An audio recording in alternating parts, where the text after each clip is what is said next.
All right, so notes from yesterday. Just real quickly, so we're going to continue with the trig identities. One of the things I mentioned to Mr. Notsky this morning that one of the hard parts about the beginning of this chapter is because you have no experience with these identities. You just don't recognize it to begin with. You just don't see, oh, that's a trig identity. The only way to get through that is just to keep practicing and just keep working through. And eventually what will happen is you'll start to recognize, oh, that's an identity. And then things start to get a little bit easier. Unfortunately, the only way to do that is just to work through it. Okay, just keep working through problems and get to that point where you recognize different identities. So that's what we're going to do today. We're going to different methods.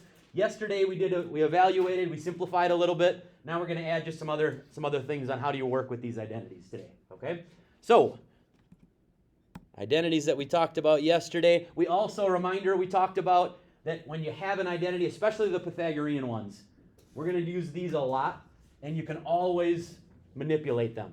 Okay? So yesterday we talked about how I could subtract the cosine squared over, and therefore sine squared is really just 1 minus cosine squared. We talked about the other ones. I gave you a couple of examples about how we manipulated some of the other ones to get answers. Okay? That's something that you're going to do on a regular basis. So just to give you a heads up on that. Did an example, kind of a review type of problem. Went through and did this problem where we had said, the number one thing I'm going to keep telling you is you got to think of these algebraically. You have to see the algebra in these. Even though there's cosines and cosecants and all that stuff, you still have to see them as an algebra problem. Okay? And again, we'll work on that. We'll keep talking about that. So we went through this one. Quick question. Did anyone yesterday when we were doing this see this a different way? Because there's more than one way to do this. Tita, Miley, what'd you see yesterday? We could have done this in about 3 steps, maybe 2. What'd you see, Satita? Okay. You talking about the cosecant? You could do that. Don't get me wrong. You could do that. There's a different way that's even easier. As we worked our way through down here, notice how we got down to this step and we distributed, we went through, we switched everything to sines and cosines, we combined like terms, we got common denominator, and eventually we got to 1 minus cosine squared, and you recognize that, oh, that's one of my trig identities. That's just sine squared. Look what we started with. 1 minus cosine squared is right there. I could have switched it out right at the beginning. We could have said, oh, that's just sine squared, which is what we did at the end, and sine squared times cosecant turns out to be this, and you get sine right away. We could have skipped about 3 steps here. Okay? Here's what it looks like on the next problem. Remember then we did another one that was very similar? Here's what it looks like on the next one. If you recognize right away, if you didn't distribute, and you recognize that 1 minus sine squared is really just cosine squared, secant squared times cosine squared, well, it's just 1. It's the same answer we got going the other way, it's just a different way of seeing it, okay? And that, like I was telling you yesterday, that's another hard part about this chapter. There isn't a right way to do this. There is not one method of, yeah, you should just do it this way all the time. We did it yesterday a different way. When I went through and I did this yesterday, by the way, in my 4th hour class, somebody raised their hand and said, hey, couldn't I have just switched this out right away? Yep, sure could. And then it ends up being a little bit shorter, okay? So you might see it one way and get to the answer. Somebody else sitting right next to you might see it a different way, do some different things, and get to the same answer, okay? Again, part of the difficulty is there's not a right way. It kind of depends on what you do, okay? Let's start with this one. Let's take a look at this one. Here's our first example of today, trying to work our way through and simplify this down.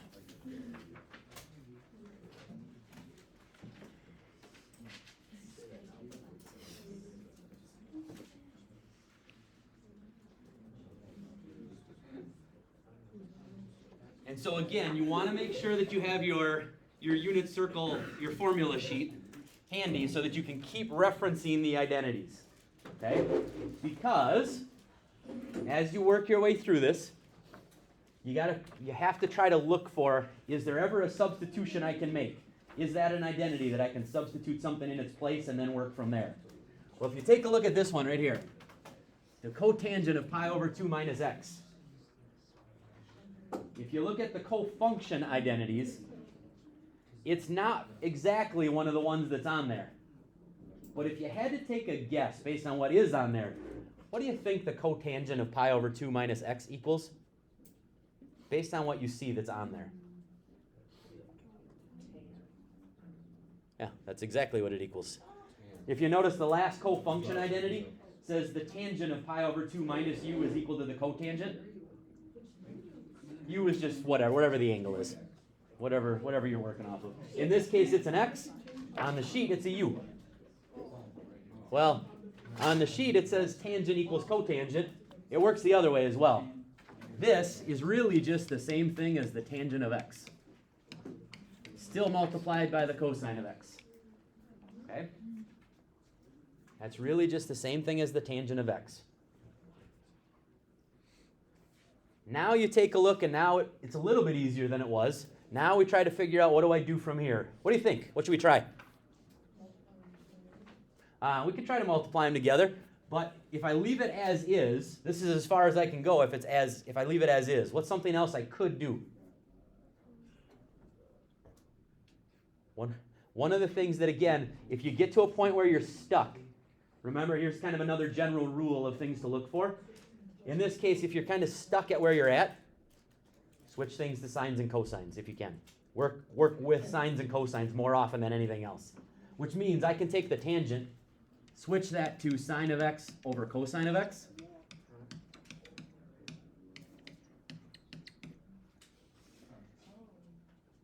Now what can I do? Cosines now cancel each other out, and my answer is the sine of x. Simplifies down to the sine of x. Okay.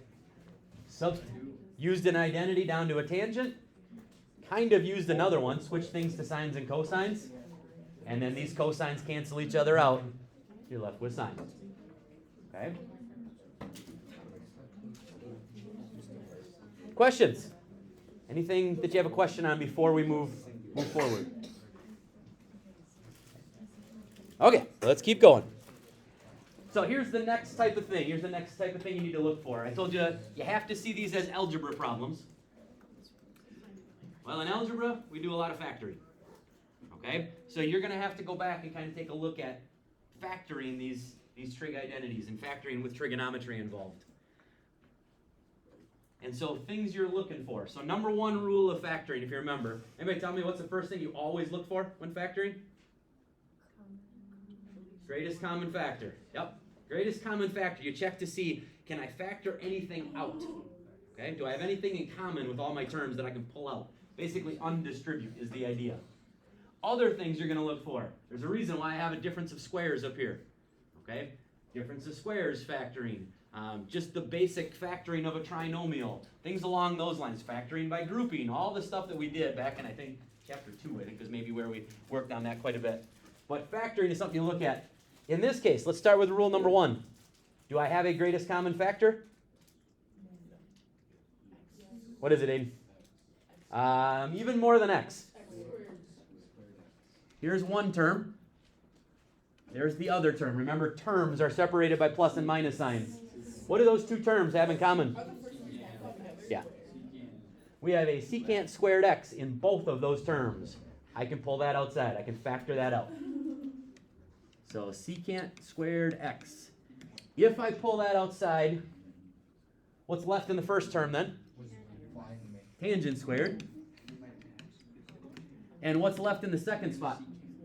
1. So we factored out a secant squared out of both terms. And here again is one of the things this is one of the difficult parts at the very beginning of this chapter. You probably don't recognize this yet. You will.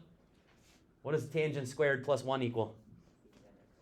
If you look at one of your Pythagorean identities, in this case, tangent squared plus 1 is secant squared. So we can make a substitution. I have a secant squared already there. This is also the secant squared. Just making a substitution. That's one of your Pythagorean identities. That's all that is. Tangent squared plus 1 is the secant squared. And now, last thing, when you multiply two things that are squared, what do you get? Fourth power. Final answer, secant to the fourth power of x.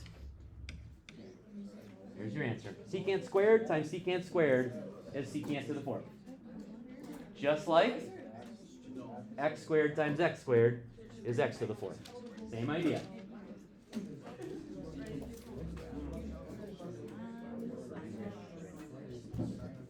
All right.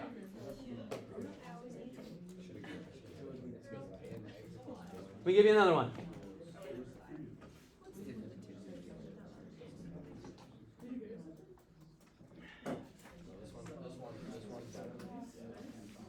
Here's your next one.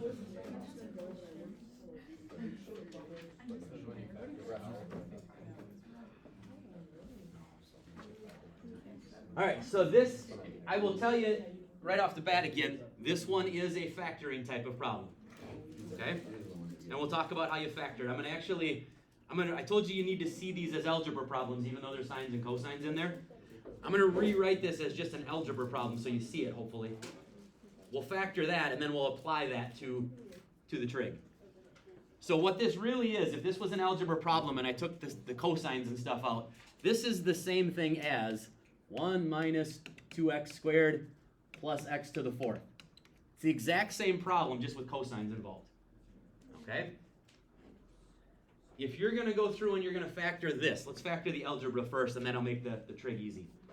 If we factored this algebraically, okay, this is just a trinomial. So as you go through and you're factoring it, factors of the first term, factors of 1 times 1. Then you go to the other end. Okay, we started there. Factors of the last term. What are the factors of x to the fourth? X squared. Okay. And now, what you're checking is you're trying to see if you can get the middle term. If you multiply the inside and the outside. So inside I would have an x squared, if I multiply those two. Outside I would have x squared. What do the signs have to be if I want negative 2x squared? Both negative. That would give me a negative x squared on the inside and a negative x squared on the outside for a total of a negative 2x squared. Okay? That's how you would factor that just with algebra. Here's the only difference now that we have cosines involved. We still have 1 and 1. Instead of x squared and x squared, what are we now going to have? Cosine squared and cosine squared. Okay? This will be cosine squared x and cosine squared x. And we still have the minus signs. Okay? It just has the cosine involved rather than just the x squared. And now, here's where the trig identities. You factored it. Here's where you got to start trying to recognize those identities. 1 minus cosine squared is sine squared. Sine squared x times sine squared x gives you a total answer of sine to the fourth. There's your answer. Okay. Sine to the fourth. So we factor just like you would do it algebraically, but like I said, we have cosines attached at this point, or sines, or cosecants. Yeah. And then we work from there. Okay?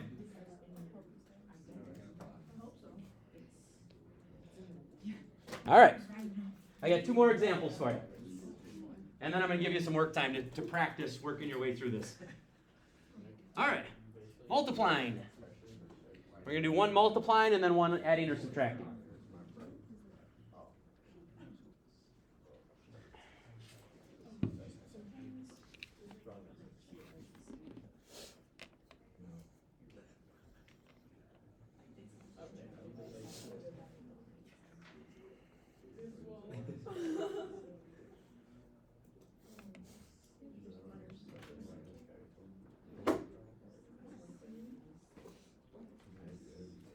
All right. Couple of ways to do this. I'm going to show you option number 1, and then I'm going to come back and show you option number 2 if you see it. Okay? If you see it, it's quick. If you don't see it, it takes a little bit longer. So I'm going to do the long way first. Okay? This is just an algebra problem. You're just multiplying two binomials. Okay? We're just multiplying. So if this was like x plus y and x minus y, FOIL it out. That's all that's going on. I'm going to take the cotangent and distribute. Cotangent of x times the cotangent of x is cotangent squared x. Cotangent of x times the negative cosecant. Yesterday I told you, when you have two things that are not the same, just put them right next to each other. Okay? So we have a negative cotangent x times cosecant x. Oops, x. Make that an x. Yep. This is one term.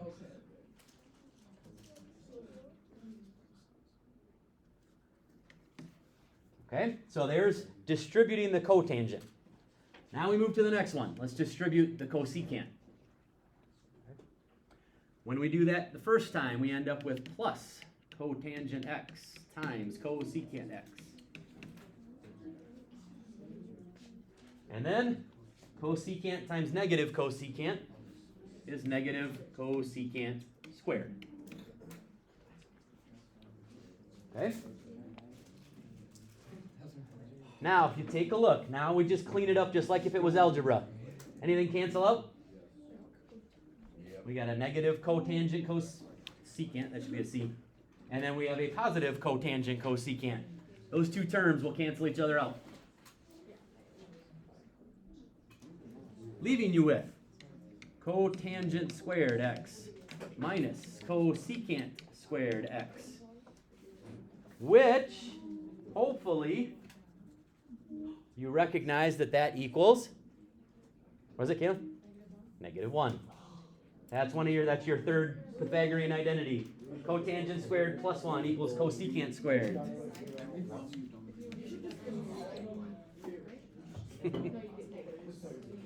Oh, you trust me, you don't want me to do that, I promise.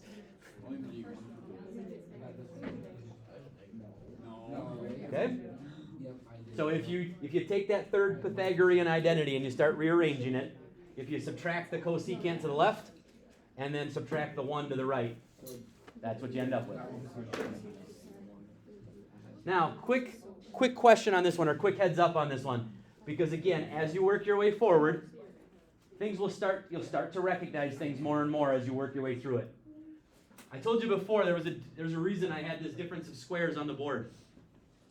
Okay? If you notice, a squared minus b squared, if you factored that, a plus b, one factor, a minus b, the other factor.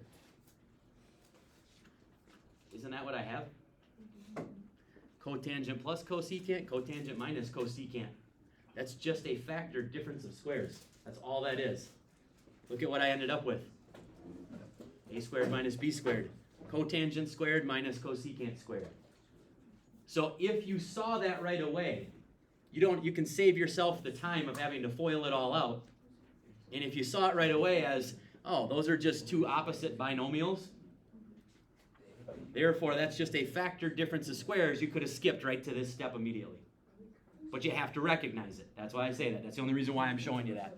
If you don't recognize it, it's perfectly fine to do it the way that we did. But if you do, it saves you this first step. You jump right to here, and then hopefully recognize that is negative 1.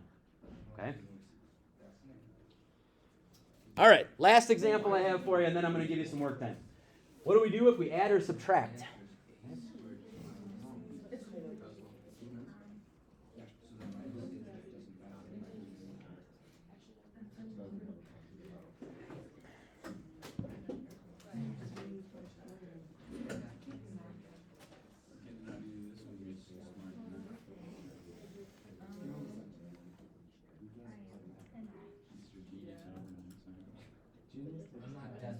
All right, so here we go again. What you need to see this as, we are subtracting two fractions. I don't even care to start with what's in the fractions. I'm subtracting two fractions, which means what do I need? Common denominator. That's what this problem is about. Getting a common denominator and then combining those two fractions into one. And then simplifying from there. Okay? When you do that, common denominator, even though they're really close to each other, they're not the same. Think of this as one factor. Think of that as a whole factor. Think of this as a second factor. Okay? Which means, if I get a common denominator here, you got to have both factors in the denominator.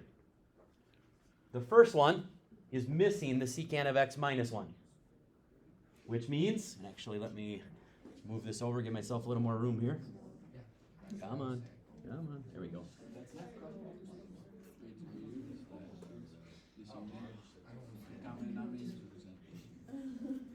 That means this first fraction is missing the secant of x minus 1. So I need to multiply by secant of x minus 1. Numerator and denominator. Okay? That way you don't change the problem. You're really only just multiplying by a fancy way of multiplying by 1. Second fraction has the secant of x. It has one of the factors. It does not have the other factor. So we multiply by secant of x plus 1.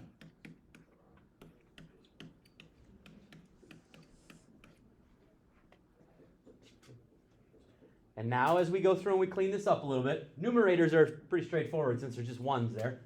We get the secant of x minus 1 over our two factors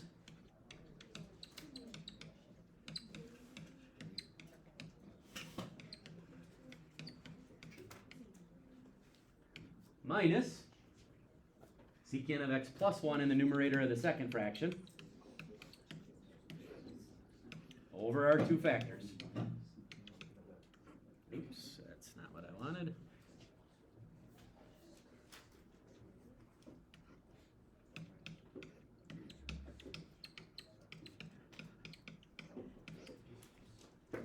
All right, so now the question is, do I now have a common denominator? Yeah, which means the whole point of the common denominator is now I can combine these two fractions into one. Okay, so if we take a look, just a quick heads up so you don't make a little mistake. When you combine these, you're subtracting this entire fraction, so make sure you're distributing the negative to both terms. Okay, so if we take a look, I've got a secant of x minus secant of x. Those cancel each other out when you start to combine. So they're not like combined, like the negative 1 is No, there's separated from the anything that's separated by a plus or minus sign, those are separate terms. Yep. Negative 1, minus 1. I get negative 2. I get negative 2 in the numerator when I put those together. Okay. The secants will cancel each other out. Negative 1 minus 1 gives you negative 2. All right. Now let's see if what we were talking about before made sense. Secant of x minus 1. Secant of x plus 1. That's a factor difference of squares. Here's your A, if you will. Here's the B. Same thing, just different signs. So you could go through and FOIL this whole thing out and multiply it out. Or what I want you to get to is I want you to start to recognize what does that just equal. In this case, it equals the first thing squared minus the second thing squared. 1 squared is 1. So if you FOILed that out, this is what you would get. Okay. What's that? Close. We got one more step. Here's the good news, by the way. Question, I don't know if you heard the question was, is that done? Okay? It's not quite done. But here's the good news with the assignment and the assignments for now. I'm going to give you the answers as always, so you'll know if you're done or not, because you'll have the answers. Okay? You'll know. And again, as you work through this more and more, you'll start to get the feel for when you're done versus when you're not. Only thing left to do. I'm going to leave this as negative 2. What's the secant squared minus 1 equal? Tangent squared. That's another one of your trig identities, so we can simplify that a little bit. Tangent squared.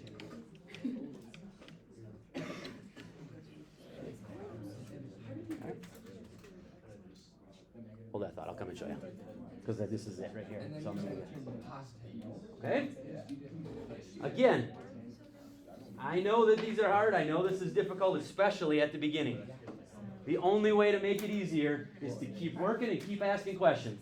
There's a reason why I told you with the seating chart. Sit by somebody that you want to work with, because it'll help if you can kind of put your heads together and work together on these problems. You might see something that somebody else doesn't see.